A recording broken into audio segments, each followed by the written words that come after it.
Not yet. Good morning, everybody. John Spielka here for GAI Insights, bringing you the GenAI news briefing, rating your news, essential, important, or optional, putting thoughts in your head and time in your day. All right, today we've got Ankash, we've got Adam, we've got Luda, and truly John Spielka. Got some interesting things, everything from BMW using AI to enable their data analysts to do data analysis, all the way through nuclear power plants being delayed. All right. Here we have the first article coming up on nukes.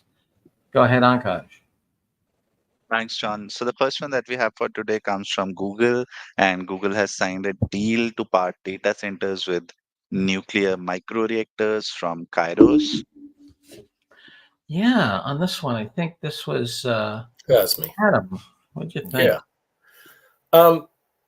It should come as no surprise, right? I think it's a few paragraphs down in the articles.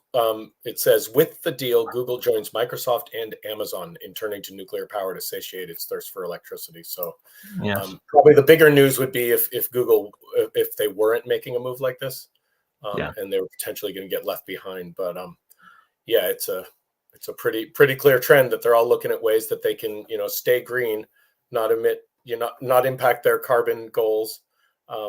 But continue to suck up all that power they need to train these AIs. So I considered it optional. All right. Yeah. No surprise that nukes are going to take longer. Luda, what'd you think? Yeah, optional for me as well. There was a note about fusion startups. We haven't heard that much about them, and like Microsoft, Google, big ones of the world using them. So it's mostly somehow nuclear. Not sure why. Maybe it's because it's longer and it's not yet, the technology is not yet there. I'm not sure.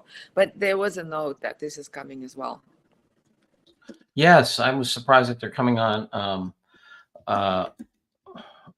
so quickly with the fusion. Yeah. So I was also surprised. And I think the nuclear is an interesting, that there's a note at the end saying that, yeah, people kind of applauding theoretically, but when these locations come behind the door, they might not support it at all. So it's to be seen, actually. Yeah, there's a startup in Danvers, Mass. that apparently has a very compact tokamak for the fusion stuff, which is amazing. Anyway, energy on the way, optional article. Next. Okay, the next one comes from A16Z, and it talks about the Messi inbox problem. Yeah, on this thing, I had to check my watch and make sure I wasn't reading stuff from the 1980s. Anyway, what do you think here, Luda? Yeah, it's for the people who are interested in this, I think this is a good summary, but certainly an unstructured data getting through the LLM, getting structured is an interesting problem that they're discussing. So essentially, all of the information from the I'm sorry, Ankash, if you can scroll down to the schematic, that would be very helpful. So it covers, hold on a second. It covers things like, if you are in the medical setting, it covers things like notes, faxes, PDFs, input from the doctors going into, about a patient, going into data. And that's their software that does that, but it's like verticalized. So here they're covering the whole, they talk about the startup that they invested at Tenor, that they covered the whole 9 yards of this Messi inbox, they call. And there are more and more startups like that coming in various industries. I thought it's optional because we kind of know it's happening, but I'm open to putting it as important because that's a coverage that will give people to own their own intelligence. And this is very important as a trend.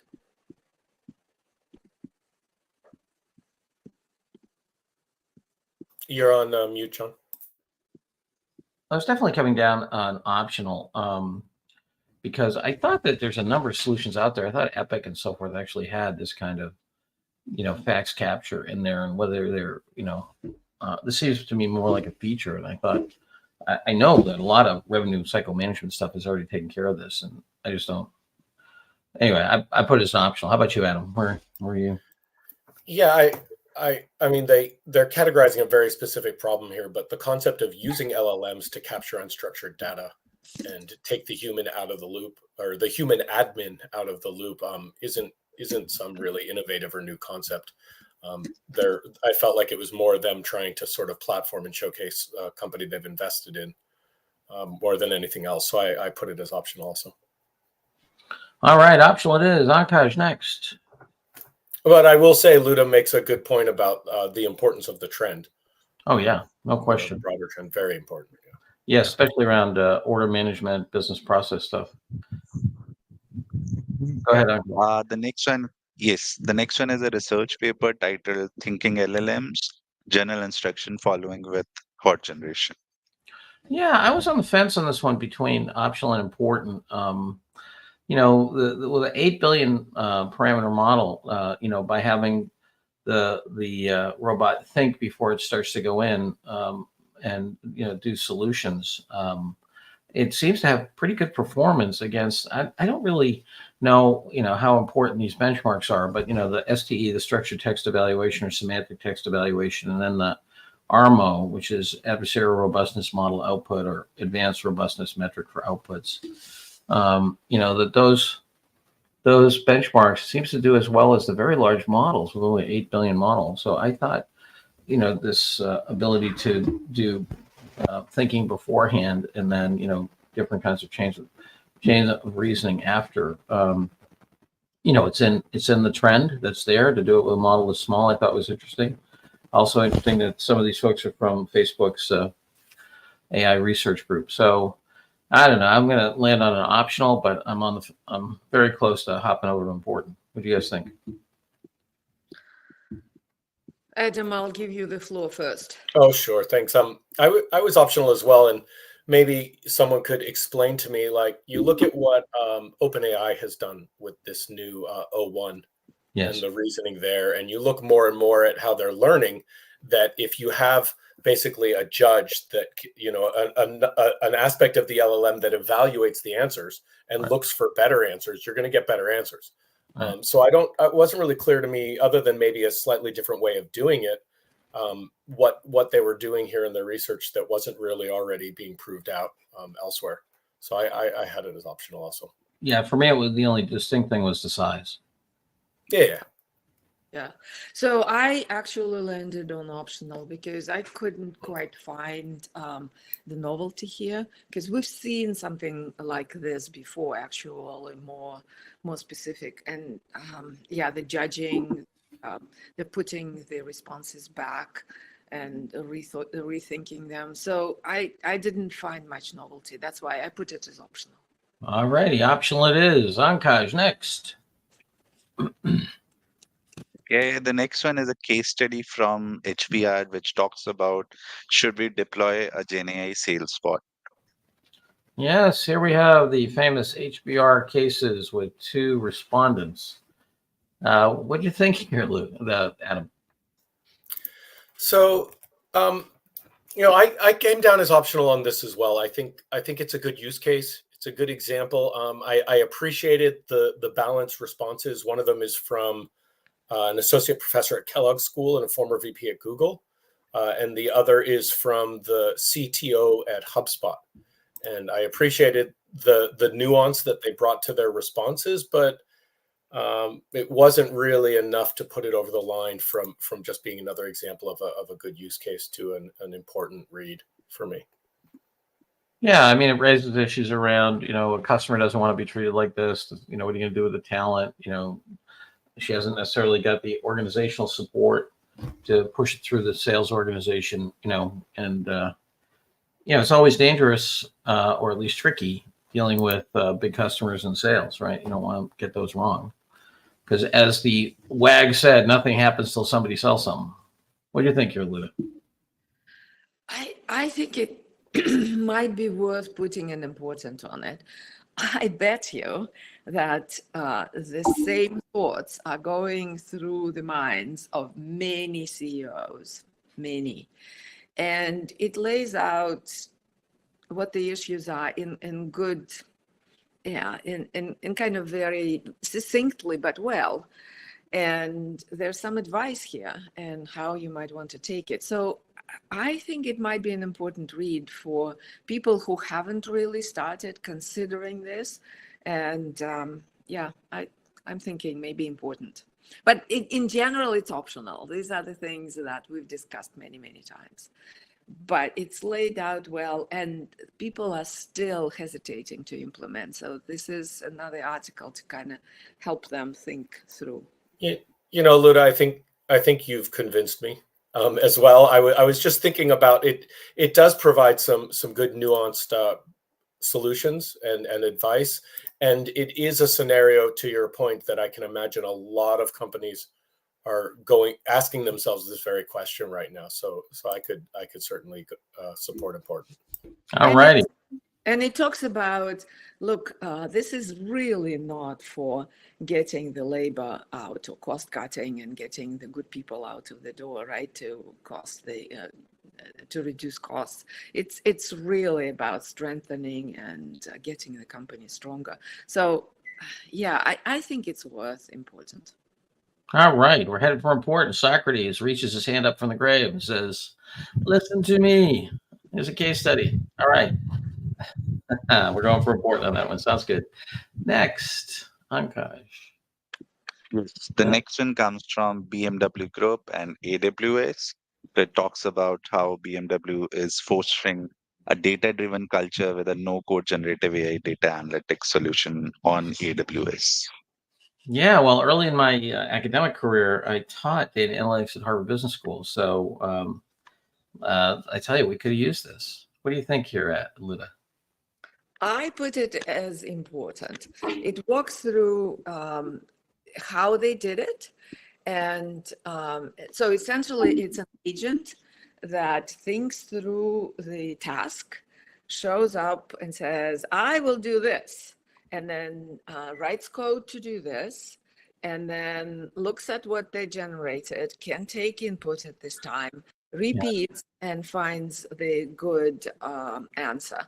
Again, Ankash, if you scroll to this schematic that shows the loop, and they opened it up to everyone at BMW, so you can do many tasks this way, and help streamline some of the routine things you're doing. So I think this is important. This is one of the good case studies. Yeah, what do you think, Adam? Yeah, I would support important here as well. Obviously, if you're a Microsoft Azure shop or a Google Cloud platform shop, this would be less relevant to you. But I think there's still things you could take away in terms of sort of by analogy what you need to do to build an architecture. Ankash, if you scroll down further on the page, you'll see the solution architecture, and it gives a sense. Yeah, keep going. It's a little bit further. Yeah, there you go. Give a sense of the level of detail in terms of the components of the infrastructure that are needed to build something like this. And so I think it's an important read for that reason. Yeah, I was going to give it important as well. There's so many issues that people have in terms of learning how to use statistics and data analysis, and then being able to execute well against that. I think helping folks understand what models and how to run them, and then actually helping them implement is a big deal. All right, so we're going to go for important on this one. We get the first big eye, no grade inflation here. Read a depressing statistic, over 70% of grades at Harvard College are A's. That's ridiculous. Anyway, evaluating fairness, go for it, Ankash. Yes. So basically, this one talks about how ChatGPT experimented with feeding in different names to ChatGPT, and how there was a change in the response basis different names. Yes, I thought it was interesting in terms of, all the way down to, for example, what you do with some leisure time if you're, or, do something fun with your friends if you have a male-oriented name you get stuff that's more sports-like. If you have a female-oriented name, you get stuff more like cooking-like. It's interesting how deep, our presumptions are in language and all the things that these have been trained on. I gave this an optional. I thought it was an interesting read. Not a lot you can do with this. It's good that they're exploring it. I think that it does highlight that bias is a really complicated problem because there is no uniform universal ethics or utility function that we're going against. So, in a weird way, data analytics is the science of prejudice. I mean, what are you trying to do in data analytics is you're trying to prejudge something, right? In the main, maybe you're trying to figure out a causal thing, but many times you're using it for prediction, prediction is fundamentally a prejudicial activity. That's the whole point. Now the question is, are the means by which you do prediction legitimate in the social ethics? And I think that's what we're exploring. I think it's once again why Silicon Valley needs to go to philosophy school. Anyway, but I will. They need to take a philosophy and moral course from somebody deep, somebody who actually has done stuff. The Jesuits would be my recommendation because they're pretty good at that stuff. But that would be interesting. There's a Santa Clara, there's a Jesuit university right there in Silicon Valley, so they can go to it. Anyway, with that, I'm giving this an optional. Yeah, I agree with an optional. I was just curious why OpenAI putting effort on this angle. I mean, granted, it's important, but what are they trying to accomplish going forward as a strategy? I didn't know. I couldn't come up with an answer like that. I think they have other things to fry, so I'm just not sure. It's funny you say that, and maybe it's our shared, Eastern European background, Luda. But my cynical side said this is part of the paint job that he's trying to do to make sure they're the most ethical company as they try to, get past being a not-for-profit and going straight for profit. So this to me was bread and circus for the tree huggers in history. Okay. But that would qualify. But I mean, business-wise, I just couldn't quite put two and two together here. I'm just like, what are they doing? Why? Yeah. No, his ability to artfully, undock from the not-for-profit mission, I think is worth a lot to him personally, as well as for the company. That's maybe what he's doing. Okay. All right. Yeah, Luda, I think the only thing in the article that alludes to that is right near the end. It says, we believe that transparency and continuous improvement are key to both addressing bias, and to your point, more importantly, building trust with our users and the broader research community. Right. Yeah, but look, okay. So the answer is we have tons of bias. Now what? See, this is like, are they going to change the whole internet, retrain the model from scratch? No. So it's like, yeah, Yeah, well, that's what I mean, Luda. It continues to amaze me. There's no, as far as I can tell, there's no kind of robust conversation about what does it really mean to have situational ethics in the context of decision making, where the purpose of the economic purpose is often to bias the outcome because that's what data analytics does in a financial situation, right? It's like, so there's no, we have this surface level conversation about, oh, maybe it's a male name, or maybe it's, some part of your language that, communicates a race. It's like, well, wait a second. Say we had all that completely articulated. How are we going to navigate that? Because there is no universal ethics. Correct. That's where I am. That's why I was like, what?